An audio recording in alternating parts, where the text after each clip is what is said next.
Olá, tudo bem? Espero que estejam todos bem. Meu nome é Maria Bem-vinda, eu sou trabalhadora do Centro Espírita Mansão da Esperança e venho deixar uma reflexão para vocês e para mim também sobre o livro Fonte Viva, o capítulo 3. Mas antes de a gente começar, vamos fazer uma preparação para relaxar o nosso corpo físico, relaxar nossa mente. Aqueles que gostarem de fechar os olhos, vamos procurando nos asserenar,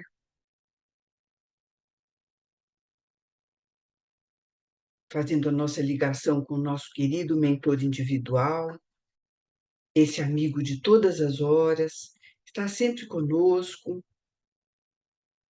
nos intuindo, nos protegendo. Vamos nos ligando também ao mentor dos nossos lares, onde estamos nesse momento.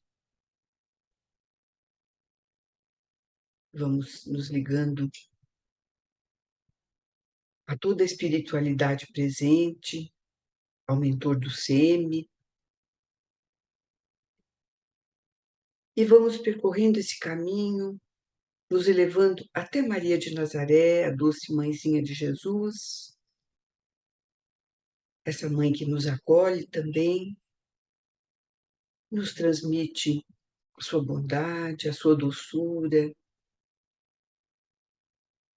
que ela possa nos levar até Jesus, o nosso grande irmão, que nos deixou todos esses exemplos da sua caminhada terrena, servindo para nós como uma bússola nas nossas incertezas, nas nossas dificuldades. Obrigada, Jesus, e pedimos que nos eleve até o Pai Criador, que Ele possa nos envolver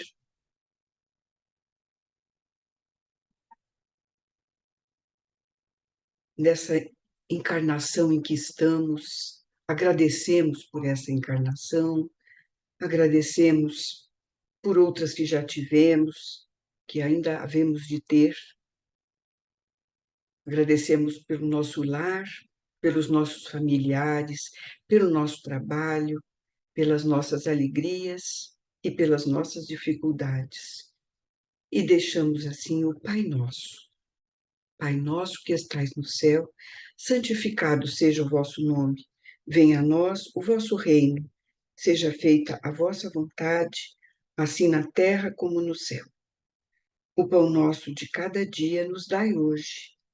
Perdoai as nossas dívidas, assim como perdoamos aos nossos devedores. E não nos deixeis cair em tentação, mas livrai-nos de todo o mal. Que assim seja, graças a Deus. Então, voltando ao nosso tema de hoje, então é do livro escrito por Chico Xavier, pelo Espírito Emmanuel, é Fonte Viva, tá? Então, o capítulo 3 se chama Na Grande Romagem. E nós vamos iniciando. Eu vou ler para vocês e depois a gente faz alguns comentários, talvez até durante.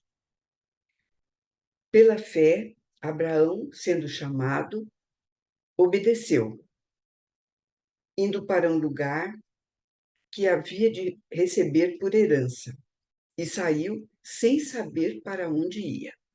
Paulo, Hebreus, capítulo 11, versículo 8. Então, é sempre assim o Fonte Viva, ele parte de um trecho, nesse caso aqui é do Paulo, do apóstolo Paulo, tá? Pela fé, O aprendiz do Evangelho é chamado, como Abraão, a sublime herança que lhe é destinada. A conscrição atinge a todos. O grande patriarca hebreu saiu sem saber para onde ia. E nós, por nossa vez, devemos erguer o coração e partir igualmente. Ignoramos as estações de contato na romagem enorme, mas estamos informados de que o nosso objetivo é Cristo Jesus. Quantas vezes seremos constrangidos a pisar sobre espinheiros da calúnia? Quantas vezes transitaremos pelo trilho escabroso da incompreensão? Quantos aguaceiros de lágrimas nos alcançarão o espírito? Quantas nuvens estarão interpostas entre o nosso pensamento e o céu, em largos trechos da senda? Insolúvel a resposta. Importa, contudo, marchar sempre no caminho interior da própria redenção, sem esmorecimento. Hoje é o suor intensivo, amanhã é a responsabilidade, depois é o sofrimento e, em seguida, é a solidão. Ainda assim, é indispensável seguir sem desânimo. Quando não seja possível avançar 2 passos por dia, desloquemo-nos para diante pelo menos alguns milímetros. Abre-se a vanguarda em horizontes novos de entendimento e bondade, iluminação espiritual e progresso na virtude. Subamos sem repouso pela montanha escarpada, vencendo desertos, superando dificuldades, varando nevoeiros, eliminando obstáculos. Abraão obedeceu, sem saber para onde ia, e encontrou a realização da sua felicidade. Obedeçamos, por nossa vez, conscientes de nossa destinação e convictos de que o Senhor nos espera, além da nossa cruz, nos cimos resplandecentes da eterna ressurreição.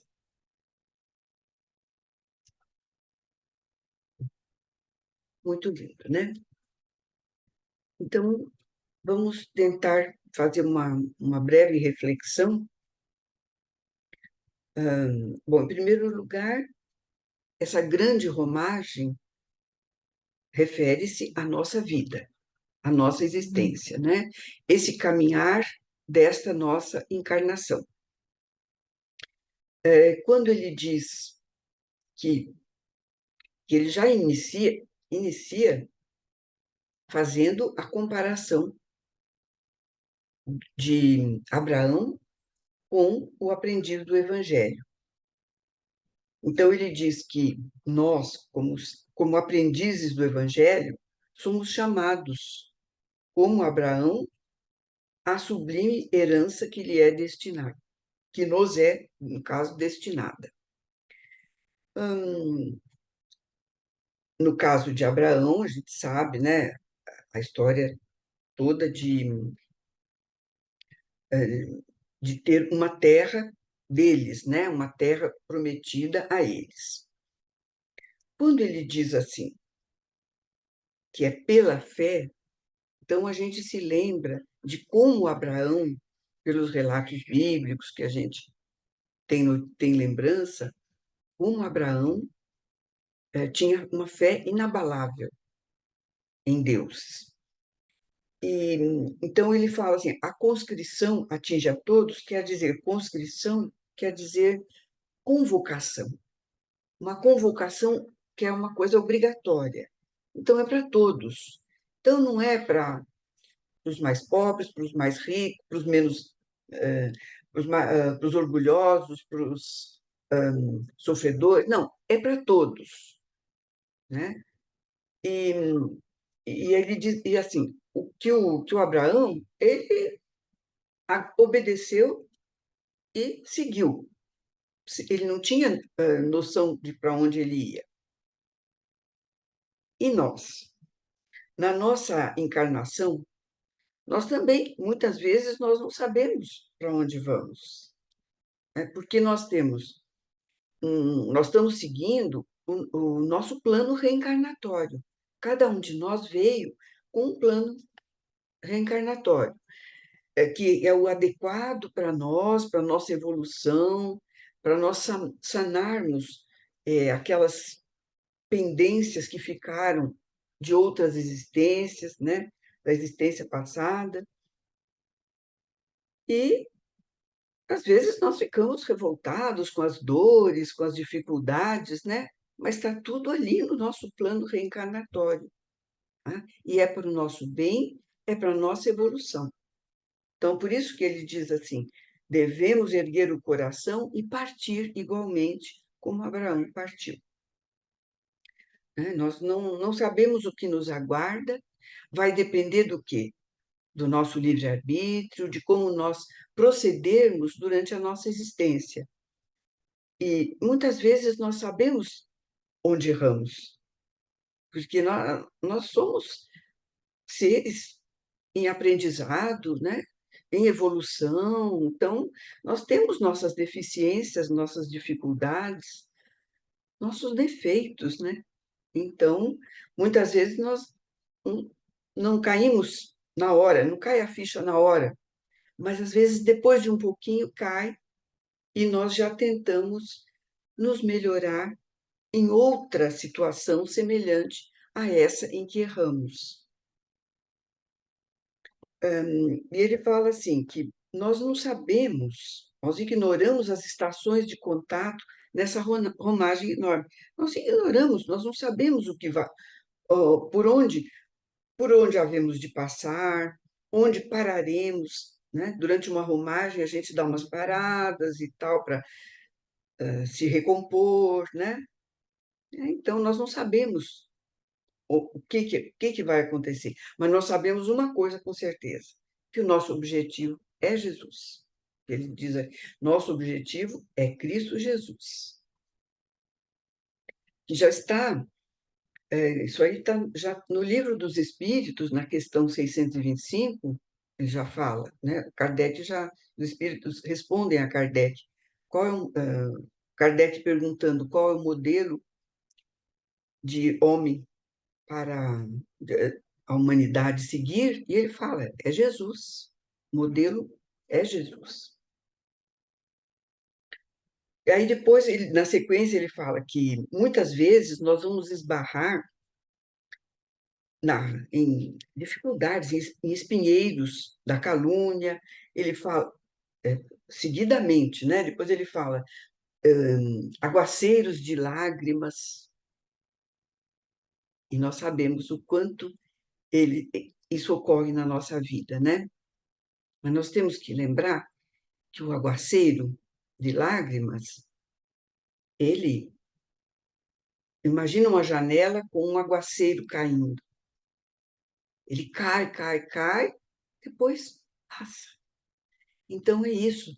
As nossas lágrimas, as nossas dores, elas vêm, sim, para nos fortalecer, para nos desafiar, para fortalecer o nosso espírito, para nós sairmos dessa situação melhores do que quando entramos, né?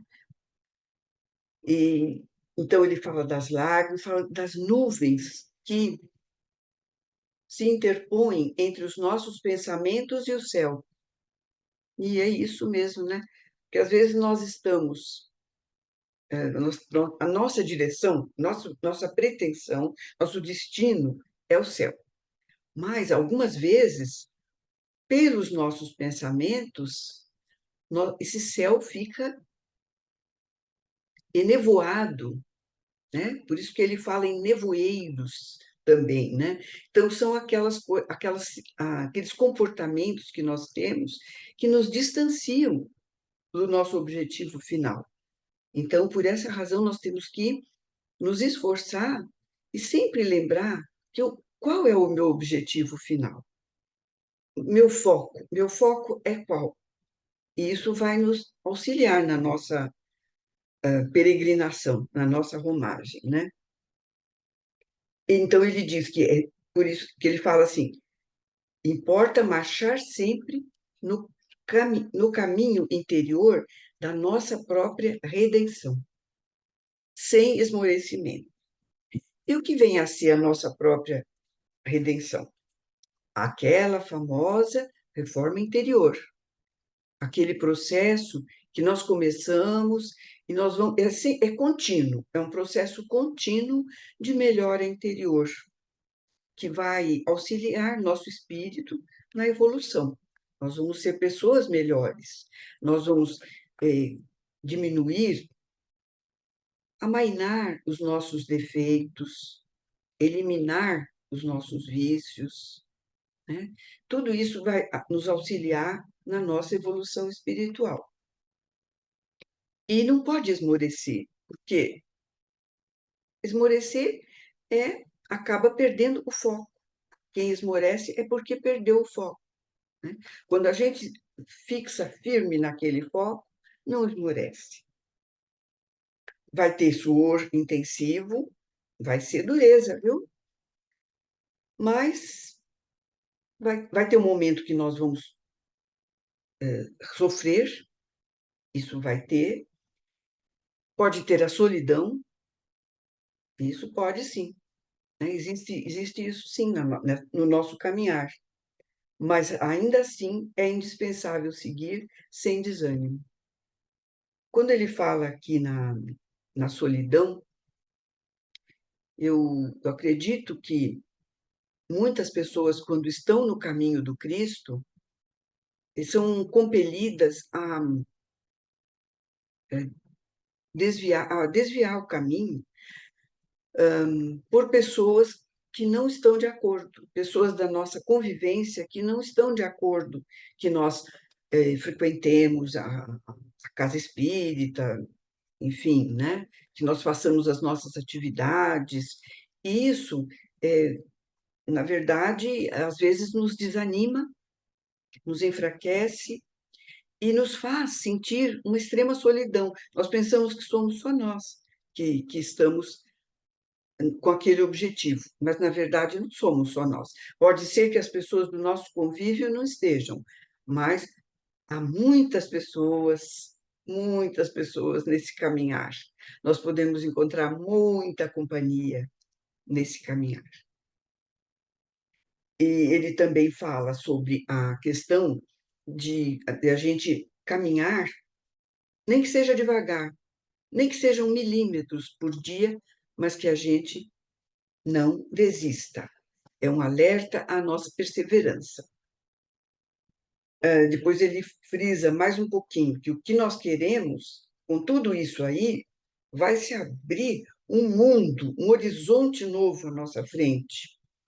E esse horizonte é de iluminação espiritual e é de progresso nas virtudes, aquelas virtudes mencionadas no Sermão da Montanha, né? A mansidão, a humildade, a simplicidade, tudo aquilo que está no Sermão do Monte, nós vamos conquistando aos poucos. Aqueles sentimentos, aqueles comportamentos que vão nos aproximar mais um pouquinho de Jesus, né? E assim, ele fala, vamos subir. Se a montanha for escarpada, for cheia de dificuldades, vamos subir essa montanha. Vamos vencer os desertos, vamos superar as dificuldades, vamos varar os nevoeiros, vamos eliminar obstáculos. Tudo isso, com perseverança, nós vamos conseguindo. E aí ele volta ao Abraão. O Abraão obedeceu sem saber para onde ia, ele não tinha ideia. mas ele encontrou a felicidade. Então, ele fala para nós, mais uma vez, né, que nós que somos conscientes da nossa destinação, né, somos conscientes de onde viemos, para onde vamos, né, e temos convicção de que lá, lá no fim do caminho, Deus nos espera, Jesus nos espera, então que nós vamos realmente encontrar aquela eterna ressurreição, né? Que é aquele momento, além da nossa cruz, nos cimos resplandecentes da eterna ressurreição, a ressurreição de Jesus, né? Mas a nossa ressurreição também, o nosso renascer, o nosso reviver dentro dos nossos propósitos evangélicos, cristãos, que norteiam a nossa caminhada, que nos darão paz de espírito, alegria e certeza de que nós estamos no caminho certo, no caminho para Jesus e com Jesus. Então, assim nós vamos encerrando a nossa reflexão. Eu convido vocês a lerem novamente e vamos deixando as nossas vibrações de luz, de paz e de equilíbrio para todo o universo do Pai Criador, para o nosso planeta Terra, para todos os países, principalmente aqueles em conflitos, em necessidades extremas, vibrando pelos que sofrem por qualquer motivo, seja pelo abandono, seja pela dor, seja pela doença, seja pelo desemprego, pelo desespero, que todos possam ser acolhidos, vibrando pelas crianças, que são o futuro do nosso planeta, vibrando pelos nomes que estão nas caixinhas de vibrações, vibrando pelos nossos lares, por todas as pessoas que conosco convivem, e pedindo licença para vibrarmos por nós mesmos, para que continuemos com as nossas crenças, para que continuemos na busca de Jesus nas nossas vidas. Que assim seja, graças a Deus. Uma boa semana a todos.